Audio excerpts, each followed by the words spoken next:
And speaking of improper waste disposal, Minister without portfolio in the Office of the Prime Minister with responsibility for the environment, Darrell Vaz, has responded to our primetime news special series, Wet Wipes Worry, detailing how the sewage system is being clogged up because people are flushing them down the toilet. Mr. Vaz has committed to discuss the matter with the National Water Commission, NWC, to see how best to fix the problem. TVJ Shamela Mitchell has his primetime news update. The disposal of wet wipes is not only wreaking havoc on a National Water Commission sewage plant, but posing a health risk for public health and the environment. The Environment Minister, Darrell Vaz, says he has taken note. And what is amazing to me is that it is something that should be a social responsibility.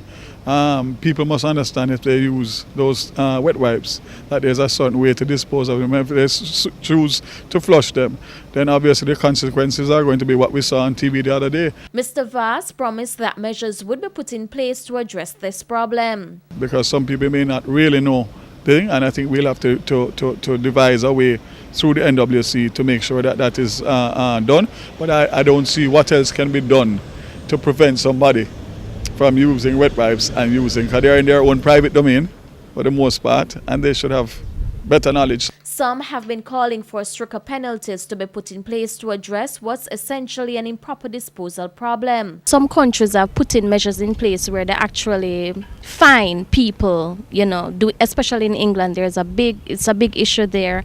I'm not sure if you have seen those reports coming out. I haven't seen them, but I will definitely call for them and see what can be instituted to see how we can minimize this sort of thing. But to me, rather than going that route, I would expect that from what was carried on the TV, I'm hoping that the populace and the citizenry would understand the consequences, and then I would say that NWC and the environmental agency has to collaborate with a public education campaign.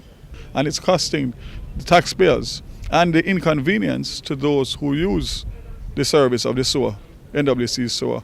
Great inconvenience and great cost to the taxpayers of Jamaica. Shamela Mitchell, TVJ News.